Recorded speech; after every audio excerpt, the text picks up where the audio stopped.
UPSSC की तैयारी करना जब आप शुरू करेंगे, चाहे वो री एग्जाम हो, चाहे वो आने वाली वैकेंसी हो, तैयारी से पहले अगर आपको ये नहीं पता है कि उसका सिलेबस क्या है और उसके सिलेबस के अकॉर्डिंग आपको ये नहीं पता हो कि किस टॉपिक से या किस यूनिट से कितने क्वेश्चन आते हैं, तब अगर आप प्रिपरेशन कर रहे हैं तो समझ लीजिए कि आप सिर्फ और सिर्फ अंधेरे में तीर चला रहे हैं और वो आप अल्टीमेटली जो है अपने रिजल्ट को जो है लूज करने वाले हैं। जी हाँ, स्वागत है आप सभी का।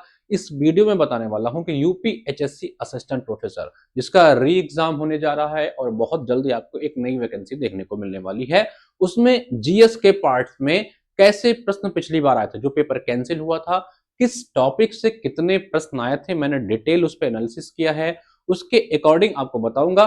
सबसे पहले मैं आपको दिखाने वाला हूं कि यूपीएचएससी की जीएस का सिलेबस क्या है। ठीक है, ये मेरे सामने यूपीएचएससी का सिलेबस है। आप सभी को इस सिलेबस के बारे में पता होगा। इस सिलेबस को आपको पता है कमीशन ने 6 पार्ट्स में डिवाइड कर रखा है। कुल इन्होंने 6 यूनिट बताया है, जिसमें यूनिट 1 में करंट पूछेंगे, यूनिट 2 में ये टीचिंग से संबंधित कुछ क्वेश्चन पूछेंगे जिसमें आपका टीचिंग, रिसर्च, एनईपी ये सब आएगा। यूनिट 3 में इन्होंने बताया कि ये आईसीटी से क्वेश्चन पूछेंगे, यानी कि कंप्यूटर से। यूनिट 4 में इन्होंने कहा है कि ये एनवायरमेंट से क्वेश्चन पूछेंगे और यूनिट 5 में इन्होंने कहा है कि इतिहास और भूगोल से क्वेश्चन पूछेंगे और यूनिट 6 में इन्होंने बताया है कि ये पॉलिटी और इकोनॉमी से क्वेश्चन पूछेंगे। यानी कि कुल 30 क्वेश्चन ये पूछेंगे। 6 यूनिट है, यानी कि अगर देखा जाए तो हर यूनिट से आपको 5-5 क्वेश्चन देखने को मिलने चाहिए। अब हम लोग देखने वाले हैं कि जो लास्ट ईयर पेपर हुआ था उसका ट्रेंड क्या था, किन टॉपिक से कितने प्रश्न आए थे। इस ट्रेंड को देखने के बाद आप इस चीज को समझ पाएंगे कि इस परीक्षा में जो ये 6 यूनिट है उनमें सबसे ज्यादा महत्वपूर्ण क्या है, या किसी यूनिट को आप इग्नोर कर सकते हैं, या कोई टॉपिक आपको समझ नहीं आता तो क्या आप उसको छोड़ सकते हैं। क्योंकि आपको पता है अप्रैल में इसका री एग्जाम होने जा रहा है और बहुत जल्द आपको जो है मई जून में एक नई वैकेंसी देखने को भी मिलने वाली है। ठीक है, चलिए सबसे पहले मैं आपको दिखाता हूं कि जो इसका लास्ट ईयर पेपर हुआ था उसका ट्रेंड एनालिसिस क्या था, किस टॉपिक से कितने प्रश्न आपको देखने को मिले थे। ठीक है, देखिए सबसे पहले मैंने इसमें क्या किया, लास्ट ईयर आपको पता है जो एग्जाम हुआ था, जिसका एग्जाम कैंसिल हो गया है, उसमें 4 पेपर कराए गए थे और चारों पेपर में किन टॉपिक से कितने प्रश्न आए थे ये आपके सामने मैं यहाँ प्रेजेंट करने का प्रयास कर रहा हूँ। ठीक है भाई, चलो देखिए सबसे पहले यहाँ मैं सेट 1, सेट 2, सेट 3, सेट 4 हर सेट की जो है ट्रेंड एनालिसिस कर रहा हूँ, तो आपको प्रॉब्लम नहीं आएगी कि किस टॉपिक से कितने क्वेश्चन पूछे गए। थोड़ा सा मैं इसको जूम आउट कर लेता हूँ। ओके,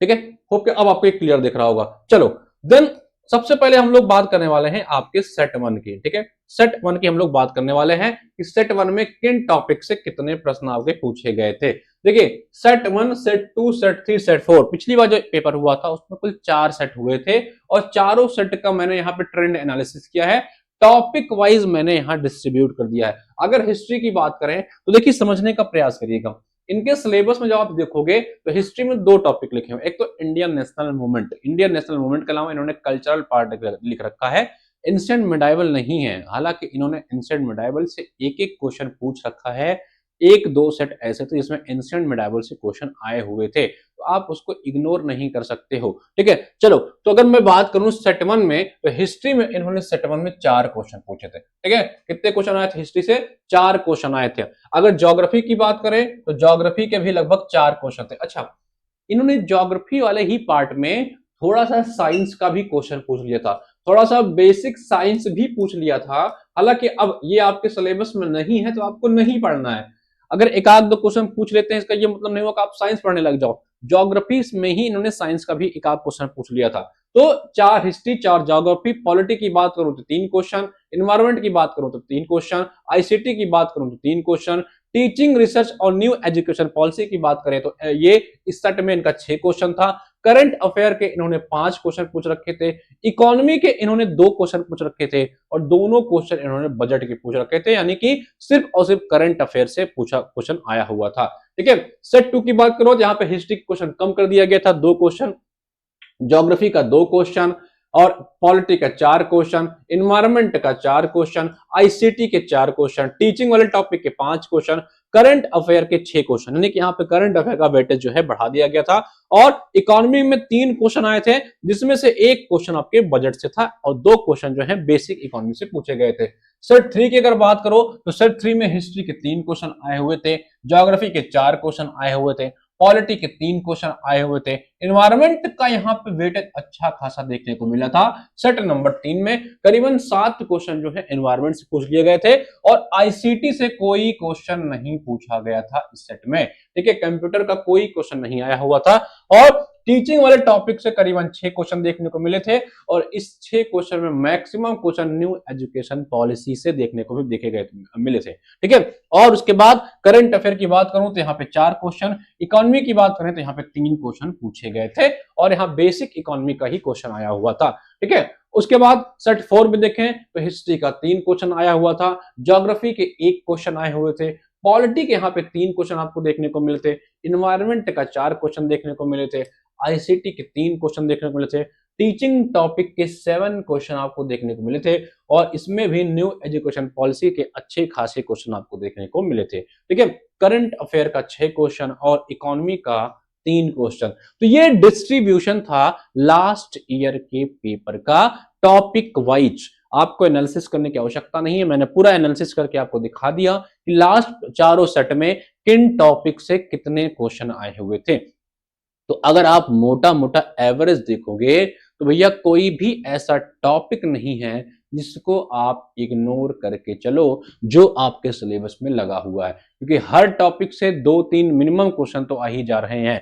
और जो आप सोच रहे हैं कि 6 यूनिट है और हर यूनिट से 5 क्वेश्चन ही आएंगे तब जाके 30 होगा, तो ये कमीशन ये पैटर्न फॉलो नहीं किया है।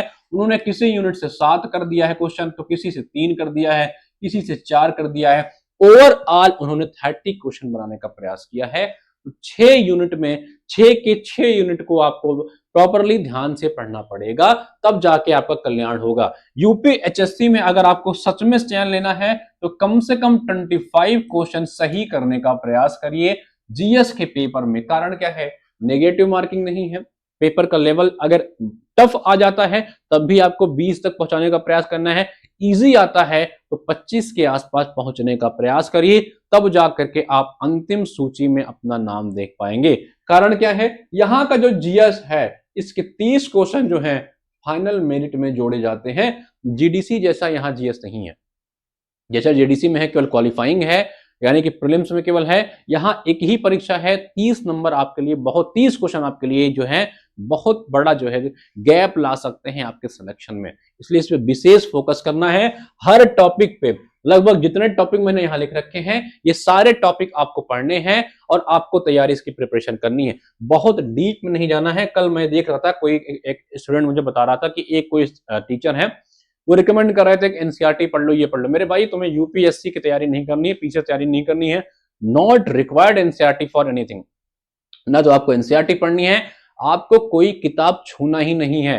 बिना भटके आप जो है ये सारे टॉपिक, आप हिस्ट्री के टॉपिक, ज्योग्राफी के टॉपिक, पॉलिटी, इन्वायरमेंट, आईसीटी यानी कि कंप्यूटर, करंट अफेयर, इकोनॉमी, ये जो बेसिक जीएस है, जो बेसिक जीएस का टॉपिक है, इसको आप लूसेंट से प्लस यूपीपीएससी के पीवाईक्यू से बड़े आसानी से तैयारी कर सकते हैं।